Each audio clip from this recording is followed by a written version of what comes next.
Panorama group, जो सोचता है वो करता है। नमस्ते, आपने देखना शुरू कर दिया है न्यूज़ हाट। मैं महमूद कुमार।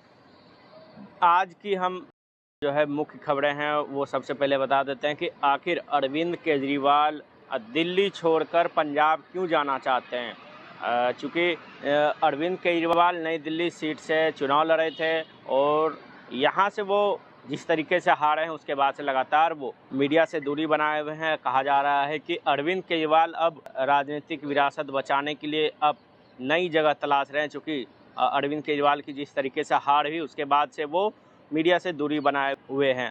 आज ये खबर चली कि अरविंद केजरीवाल जो है पंजाब से राज्यसभा सांसद जो है बनना चाहते हैं। चूँकि आज लुधियाना वेस्ट से उम्मीदवार संजीव अरोड़ा जो इस्तीफा दे दिया, वो राज्यसभा सांसद थे।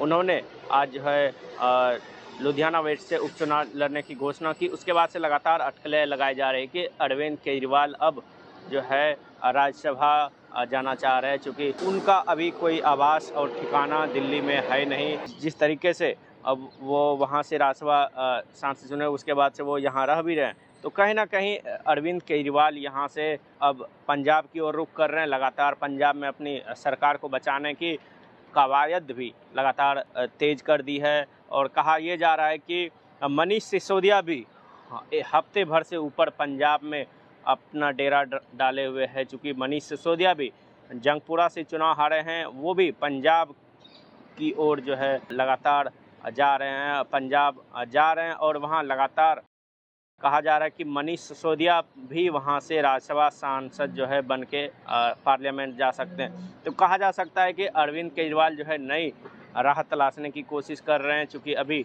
वो ना तो विधानसभा के सदस्य हैं, ना ही राज्यसभा, ना ही लोकसभा के। तो ऐसे में वो अपनी बात रखने के लिए, लोगों की बात रखने के लिए कोई ना कोई एक नया प्लेटफॉर्म ढूंढना चाह रहे हैं। जिस तरीके से उनकी हार हुई, अब कहा जा रहा है कि आम आदमी पार्टी को बचाने के लिए वो कहीं ना कहीं राज्यसभा हो वो उसका जो है सदस्य बनना चाह रहे हैं। तो लगातार ये अटकलें लगाई जा रही कि अरविंद केजरीवाल राज्यसभा जा सकते हैं। मनीष सिसोदिया भी नंबर में है, चूँकि मनीष सिसोदिया भी पंजाब में फील्डिंग सजाए हुए है। लगातार जिस तरीके से कल बीजेपी ने सीएजी रिपोर्ट प्रकाशित की, उसके बाद से कहा जा रहा है कि अरविंद केजरीवाल अब घिरने वाले हैं। सीएजी की रिपोर्ट जब से प्रकाशित हुई, बीजेपी लगातार घेर रही है। बीजेपी कह रही है कि 2002 करोड़ जो है घोटाले हुए, उसके बाद से अरविंद केजरीवाल जो है चुप्पी साधे हुए है। दूसरी तरफ फ़ोटो हटाने को लेकर जो है नेता विपक्ष आतिशी मारलेना वो बीजेपी पर हमलावर है। वो लगातार कह रहे हैं कि बीजेपी जिस तरीके से सचिवालय से भगत सिंह और बाबा साहब भीमराव अंबेडकर की प्रतिमा हटाई है, ये साफ दर्शाता है कि कहीं ना कहीं बीजेपी जो बाबा साहब से है नफरत कर रही है। तो साफ तौर पे कहा जा सकता है कि एक तरफ जो है बीजेपी लगातार घोटाले को लेकर जो है सीएजी रिपोर्ट प्रकाशित कर रही है। विधानसभा का सत्र भी 3 दिनों के लिए एक्सटेंड कर दिया इन घोटालों के जो सीएजी रिपोर्ट है उसको प्रकाशित करने के लिए। दूसरी तरफ सिख विरोधी और बाबा साहब को लेकर जो है लगातार आम आदमी पार्टी बीजेपी को घेरने की कोशिश कर रही है। तो आज की ये मुख्य खबरें थी। जिस तरीके से लगातार अरविंद केजरीवाल के बारे में कहा जाता है कि उन्हें चुनाव को लेकर जो है कोई अंदेशा नहीं था कि वो नई दिल्ली सीट हार सकते हैं, वो उन्हें जो है गलत फीडबैक दिया जा रहा था। इसको लेकर भी कई तरह की बाज़ार में चर्चाएं गर्म है। तो कहा जा सकता है कि अरविंद केजरीवाल जो है राज्यसभा जो है जा सकते हैं।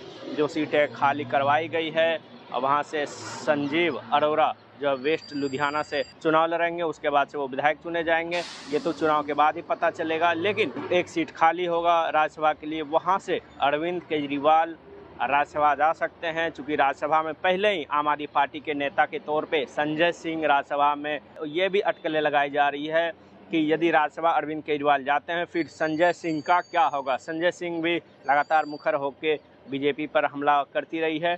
तो कहा जा सकता है कि अरविंद केजरीवाल और संजय सिंह के बीच जो है तानातनी हो सकती है, क्योंकि संजय सिंह ने कई बातों को नहीं पसंद करते हैं। वो खुद भी मुखर होकर बोलते रहे। चाहे स्वाति मालीवाल के मुद्दे पे भी एक बार उन्होंने प्रेस वार्ता में स्वाति मालीवाल का पक्ष रखा था, लेकिन ऐन वक्त पे वो प्रेस वार्ता जो है किसी तरीके से अपने पक्ष में आम आदमी पार्टी ने ले लिया था।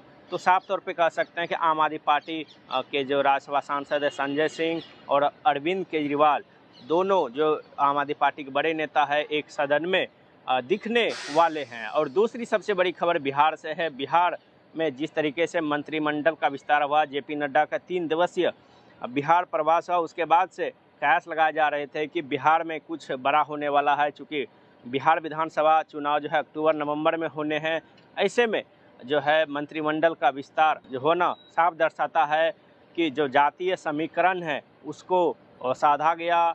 लेकिन भाजपा कोटे से 7 मंत्री बनाया गया। वो 7 मंत्री आखिर कौन कौन हैं वो हम बता देते हैं।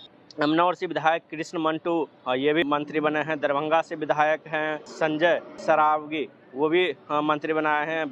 बिहार शरीफ से विधायक सुनील कुमार, ये भी मंत्री बनाए गए हैं। जाले से जीवेश मिश्रा, ये भी बीजेपी कोटे से है। साहेबगंज से राजू सिंह, ये भी राजपूत जाति से। रीगा से मोतीलाल प्रसाद, ये भी बीजेपी कोटे से मंत्री बने हैं। सिकटी से विधायक विजय मंडल भी मंत्री बने। तो साफ तौर से कहा जा सकता है कि जिस तरीके से जातीय समीकरण को देखते हुए बीजेपी बिहार विधानसभा चुनाव जो लड़ना चाहती है, उसको लेकर पहले ही मंत्रिमंडल का विस्तार जो है कर चुकी है।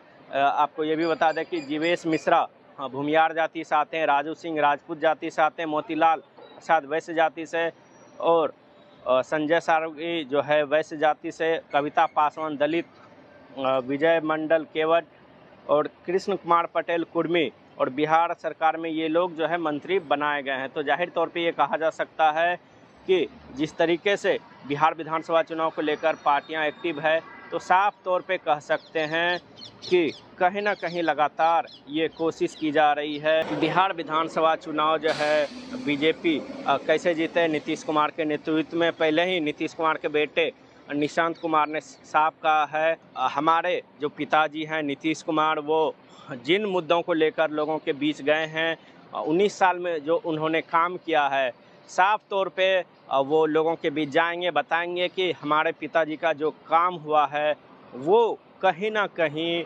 लोगों के बीच जो है जो काम रह गए हैं उनको भी बताएंगे, और जो काम हो गए हैं उनको भी बताएंगे कि हमारे पिताजी ने किस तरीके से 2005 से लेकर 25 तक में काम किए हैं। जाहिर तौर पे उनके बेटे निशांत कुमार भी सक्रिय राजनीति में आ गए हैं। अब कहा जा सकता है कि वो पहले ही बोल चुके हैं कि एनडीए के तरफ से वो सीएम पद का उम्मीदवार हो, एनडीए घोषित करे।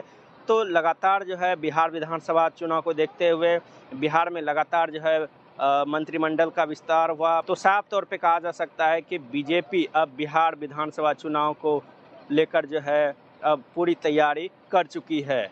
तो आज के लिए बस इतना ही। तब तक देखते रहे न्यूज़ 8। धन्यवाद।